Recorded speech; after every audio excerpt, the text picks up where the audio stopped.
मराठी पोरगी आणि कोल्हापुरी पोरगीमध्ये खूप स्वागत आहे. महिला दिनाच्या निमित्तानं मी माझ्या संपर्कातल्या ज्या मैत्रिणी आहेत त्यांच्याशी एक दिलखुलास गप्पा मारते आणि त्यांना काही प्रश्न विचारून त्यांचा स्वतःचा प्रवास उलगडण्याचा एक छोटासा प्रयत्न आणि त्यासाठी तुझी मी निवड केली आहे. त्यामुळे पुन्हा एकदा मराठी पोरगी आणि कोल्हापुरी पोरगीमध्ये तुझं स्वागत आहे.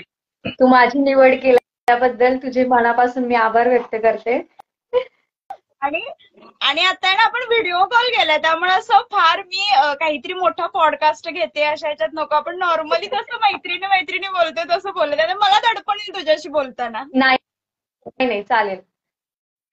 हा तर कुठल्याही संवादाची सुरुवात ज्या वाक्याशिवाय होत नाही तेच वाक्याने मी सुरुवात करते आपल्या संवादाला.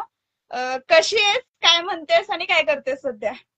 मी खूप छान आहे आणि सध्या मी आता व्हॉइसची पण व्हॉइस कामं घेत असते जे की आवाज देत असते मी. म्हणजे ऍडव्हर्टायझिंग साठी. आणि त्याचबरोबर आमचा जो व्यवसाय आहे हॉटेल व्यवसाय, त्या हॉटेल व्यवसायामध्ये पण मी मदत करते आणि आमची घरी मेस असते तर मेसचे डबे सुद्धा आम्ही लोकांपर्यंत पोहोचवत असतो. तर ते जेवण बनवण्यासाठी मी आईला देखील मदत करत असते. म्हणजे सर्व गुण संपन्न असं व्यक्तिमत्व आहेस तर. आणि मुळात तुझी सुरुवातीला ओळख करून द्यायची राहिली श्रुती चौधरी. म्हणजे इतरांसाठी तू श्रुती चौधरी आहेस आणि माझ्यासाठी चौधरी आहे. आणि चांगली वक्ता, व्याख्याता, एका राजकीय महिला नेतृत्वाच्या अगदी जवळ राजकीय अभ्यास समोरून बघितलेली तू एक व्यक्ती आहेस लहान वयातच. इतका मोठा अनुभव आणि बाकी घरचं सुद्धा सगळं सांभाळत करतेय. तर एकंदरीत हा सगळा प्रवास आहे तुझा. थोडस मागं वळून बघितल्यानंतर कसं वाटतंय? मागे वळून बघितलं ना तर असं वाटतंय की आपण आता यशाच्या म्हणजे शिखरावर एक एक पायरी करून चढत चाललेलो आहोत. ज्यावेळेस मी मागे पाहते त्यावेळेस मला मागे माझा संघर्ष दिसतो. संघर्ष करत असताना आयुष्यात येणारे अडखळे असतील, त्या अडखळ्यांवर कशा प्रकारे मी मात केलेली हे सुद्धा मला पाहायला मिळतं. पण ज्यावेळेस मी यशाकडे पाहते त्यावेळेस खऱ्या अर्थानं आपण खूप चांगल्या मार्गानं आपला रस्ता शोधतोय हे सुद्धा जाणवतंय. क्या बात आहे. आणि मुळात तू छत्रपती शिवाजी महाराजांच्या जन्मस्थळाच्या इथंच राहतेस म्हणजे शिवनेरीच्या पायथ्याशी राहतेस. शिवजन्मभूमी. तो एक संघर्षाचा काय म्हणतात अगदी उपजतच तिथल्या माणसांमध्ये असणार आहे. होय. माझा प्रश्न आहे तुला. आता मी प्रश्न विचारत जाईन थेट. त्या प्रश्नांची तू उत्तरं दे अगदी दिलखुलासपणे दे, कोणती दडपण न घेता. पहिला प्रश्न असा आहे की तुझ्या आयुष्यातील सुपर वुमन कोण आहे आणि का आहे? माझ्या आयुष्यातील आदर्श महिला जर कोण असेल तर त्या सिंधुताई सपकाळ आहेत. म्हणजे त्यांच्या आयुष्यात देखील खूप संघर्ष आला पण त्यांनी सुद्धा संघर्ष करत असताना यशाकडे वाटचाल केली आणि हजारोंची माऊली त्या झालेल्या आहेत. आणि हजारोंची माऊली होत असताना त्यांनी आयुष्यभर ज्यांनी त्यांना दुःख दिलं म्हणजे त्यांच्या पतीला देखील त्यांनी सांभाळलेलं आहे. म्हणून माझ्या आयुष्यातील आदर्श महिला ह्या मला सिंधुताई सपकाळ कायम आहेत माझ्या आयुष्यात. क्या बात. आणि मगाशी जो आपला प्रवास तुझ्या प्रवासाबद्दल बोललो तर एकंदरीत तू संघर्ष केलेला आतापर्यंतचा प्रवास, या प्रवासातनं तू खूप काही शिकलीस. तर आतापर्यंत जे काही अनुभवातून तुला मिळालेलं आहे आणि अगदी वक्तृत्वानं सुद्धा तुला साथ दिलेली आहे, तर मग ह्या वक्तृत्वासाठी आणि अशा धडपडणाऱ्या मुलींसाठी भविष्यात तुला काय करायचंय? ज्या मुलींना खऱ्या अर्थानं यशाकडे जायचं आहे ना त्यांना प्लॅटफॉर्म निर्माण करून देणं गरजेचं वाटतं मला. तर अशा मुलींना सोबत घेऊन मला एक संस्थेची स्थापना करायची आहे जेणेकरून या समाजामध्ये ज्या गोरगरीब मुली असतील त्यांना रोजगार देखील मिळेल आणि ज्या म्हणजे आपण म्हणतो की ज्यांना की घरामधनं बाहेर पडण्यासाठी आई वडिलांची परवानगी असेल किंवा समाजाची परवानगी घ्यावी लागत असेल तर त्या मुलींना मला सांगायचं आहे की आपण एक महिला आहोत. आज आपण समाजामध्ये पाहत असताना कित्येक महिला या यशाकडे वाटचाल करतात पण यशाकडे वाटचाल करत असताना त्यांना संघर्ष हा करावाच लागतो. तर मुलींनी पहिलं संघर्ष करणं गरजेचं आहे आणि ह्या सर्व गोष्टी करत असताना आपण आपल्या आईवडिलांचा विश्वास जिंकणं फार महत्वाचं आहे. हे महत्वाचं आहे, आई वडिलांचा विश्वास जिंकणं. थोडस आता पुढे ते फणी प्रश्न आहे. तुझ्या आयुष्यामध्ये फजिती उडालेला एखादा प्रसंग सांग की. तुझी फजिती उडल्या त्या प्रसंगामुळं आणि तो किस्सा तो आयुष्यात कधीच विसरू शकत नाहीस असा एखादा प्रसंग. म्हणजे काय झालं होतं, माझ्या बहिणीचं लग्न होतं. 23 तारीख होती बहिणीच्या लग्नाची. माझ्या सख्ख्या बहिणीचं लग्न होतं आणि माझ्या जवळचेच मित्रमैत्रिणी आहेत ना, त्यांनी पत्रिका व्यवस्थित पाहिली नव्हती आणि ते बरोबर 23 तारखेला न येता ते 24 तारखेला त्या हॉलमध्ये गेले होते आणि सगळेजण मला कॉल करून विचारतात, श्रुती आजच ताईचं लग्न आहे ना? मी बोललो हो. तिथे बोलवलं आणि ती माझ्या आयुष्यातली त्यांची पण फजिती झाली होती आणि माझी पण फजिती झाली होती त्यावेळेस. म्हणजे 23 ला लग्न होतं तर तुझे सगळे मित्रमंडळी आले 24 ला. होय. कसं म्हणजे नजर चुकीने झालं की काय झालं? पत्रिकेत तारीख छोटी होती का त्यांना चष्मा लागला होता? नजर चुकीने म्हणजे त्यांना वाटलं, त्यांचा गैरसमज झाला की 23 आहे की 24 आहे हेच त्यांना नक्की समजलं नाही. अरे बापरे, म्हणजे 23 आणि 24 तारीख तुझ्यासाठी फार लक्षात राहण्यासारखी आहे. होय. लग्न फार महागात पडलं मग तुझ्या मित्रमैत्रिणींसाठी तुझ्या ताईचं. खूप खूप. तुला ह्या क्षणाला थँक्यू आणि सॉरी कुणाला म्हणायचंय? ह्या क्षणाला ना मला माझ्या बहिणीला थँक्यू म्हणायचंय. का? 1000 में मेरी बहन आहे, 1 लाखों में. लाखो मी आहे. ती कायमच म्हणजे आपण म्हणतो ना, मी प्रत्येक गोष्टी म्हणजे मी काही करत असेल, म्हणजे काही धडपड करत असेल, मला काहीतरी करायचंय हे तिला फक्त समजलं पाहिजे, तर ती ना एक खंबीरपणे माझ्या पाठीमागे उभी राहत असते प्रत्येक वेळेस. तिला सांगायची कधीच गरज पडत नाही आणि तिला मी न सांगता देखील बऱ्याच गोष्टी माझ्या समजत असतात. त्याच्यामुळे मी माझ्या बहिणीला थँक्यू म्हणणार आहे. आणि तुझ्या स्टेटस स्टोऱ्यांवरून पण बघते मी भगिनी प्रेम तुमचं. सॉरी कुणाला म्हणायचंय?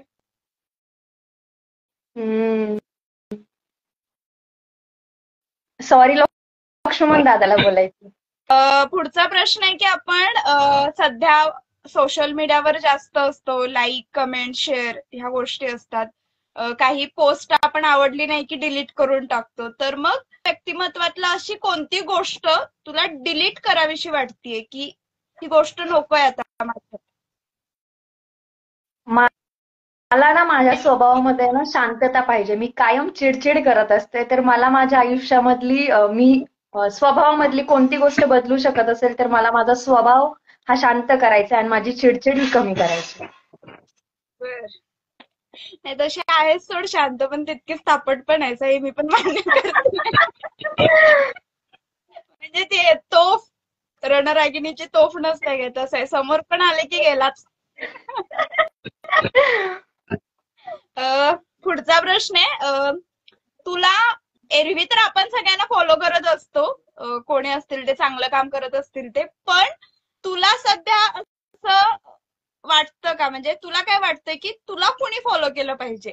म्हणजे फॉर एक्झाम्पल मला असं माप वाटतं की अक्षय कुमारनं मला फॉलो केलं पाहिजे. तसं तुला काय वाटतं, तुला कोणी फॉलो केलं पाहिजे? मला सिद्धार्थ जाधव. का? माझा आवडता अभिनेता आहे सिद्धार्थ जाधव. आवडत्या अभिनेत्यानं स्वतःला फॉलो केले की कसं दरारा होतो नाही का? होय. पुढचा प्रश्न की आयुष्यात आहे ना तुझी अशी एखादी गोष्ट किंवा घटना घडली आहे का की त्या गोष्टीपासून तू ठरवलेस की कानाला खडा लावलेस त्या गोष्टीपासून? तेजू पहा, आपण ना सर्रास म्हणजे आपण आता वक्ते म्हटल्यानंतर आपली समाजामध्ये खूप जणांसोबत मैत्री होत असते, बरोबर? पण आपण प्रत्येकासोबत मैत्री निभावत असतो. पण म्हणतात ना की आपण एखाद्यासाठी किती महत्वाचं आहोत हे जर आपल्याला लवकरात लवकर जर समजलं तर आपल्याला नक्कीच त्या व्यक्तीपासून लांब जाता येतं. आपण त्या व्यक्तीला खूप इम्पॉर्टन्स देत असतो पण ती व्यक्ती आपल्याला तितके इम्पॉर्टन्स देत नसते. तर त्याच्यामुळे आयुष्यात माणसं जोडत असताना मी कायम लक्षात ठेवल की आपण समोरच्यासाठी किती महत्वाचे आहोत ती व्यक्ती पण मला तितकंच महत्वाचं समजतेच काय, हा पण मला वाटतं महत्वाचं आहे. अच्छा, म्हणजे त्याच्यामुळे मला असं वाटतं की आयुष्यामध्ये आपण एकमेक टेबल राहिलं पाहिजे होय. आणि गरज आहे ते सध्या, कारण कोण कधी कसा वापर करून घेईल आणि नंतर कोण प्रत्येक जण कधी कसं टाकेल. वेळेनुसार प्रत्येकाचा वापर करून घेतय, पण असं मला वाटतं की प्रत्येकाने आपापली तत्व आहेत ना स्वतः जपली पाहिजेत. बरोबर, अगदी बरोबर आहे. तत्वाशी प्रामाणिक असलं हो. पाहिजे प्रत्येकानं. आणि मला सांग, जर आपण स्वतःच्या तत्वाशी प्रामाणिक नाही राहिलो आणि ज्या वेळेस आपण पहिली चूक करतो, पहिला जर विश्वासघात केला, तर नंतर एखाद्या व्यक्तीने आपला विश्वासघात केला तर त्याच्यात काही वाईट वाटण्याचं काही गरज नाही वाटत मला. का बरं, पहिल्यांदा त्या व्यक्तीने ती चूक केलेली असते. बरोबर आहे. आणि एखाद्यावर विश्वास असावा तर तो आंधळा नसावा, तर तो डोळस असावा. हो, कारण बऱ्याच ही मात्र गोष्ट खरी. ठेवतो आणि आपणच स्वतःसाठी खड्डा खणून हो, घेतो बऱ्याच वेळेला. हो. त्याच्यानंतर मी तुला शब्द देते, ते शब्द तुला तुझ्या आयुष्यातल्या व्यक्तींना डेडिकेट करायचे. पहिला शब्द सर्वस्व. आई वडील, श्वास. भाऊ, ओम. अच्छा.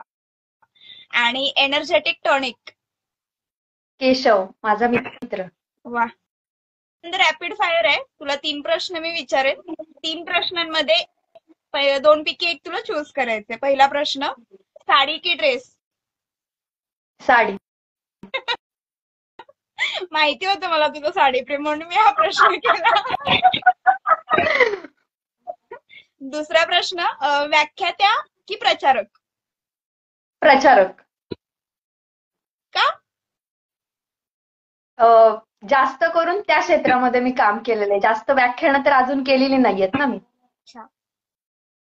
आणि पुढचा प्रश्न, तिसरा आणि शेवटचा, मैत्री की प्रेम?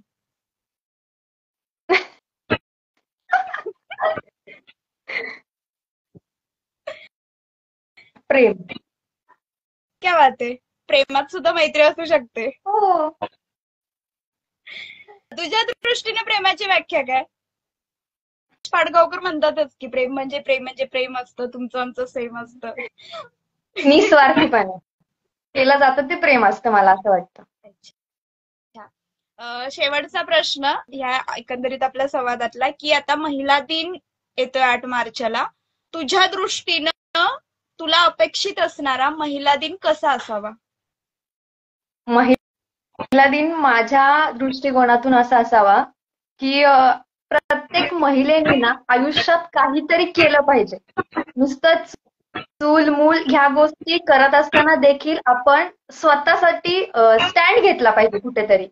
आपण कुणावरही अवलंबून न राहता स्वतः एक काहीतरी समाजासाठी धडपड केली पाहिजे, जेणेकरून आपण समाजातील ज्या महिला आहेत त्यांच्यासाठी प्रेरणादायी होऊ.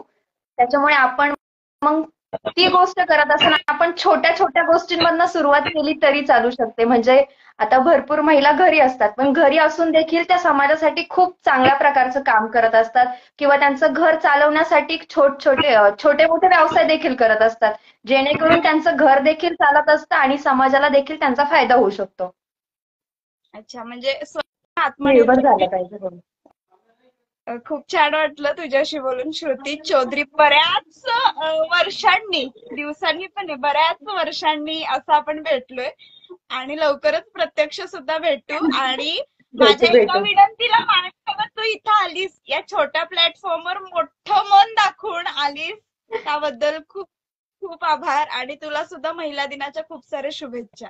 आणि तुझ्या भावी वाटचाली सुद्धा खूप साऱ्या शुभेच्छा. Thank you so much. आणि तू मला या कार्यक्रमामध्ये बोलवलं त्यामुळे तुला सुद्धा खूप खूप धन्यवाद देते आणि महिला दिनाच्या तुला देखील खूप साऱ्या शुभेच्छा. थँक्यू. थँक्यू. बाय.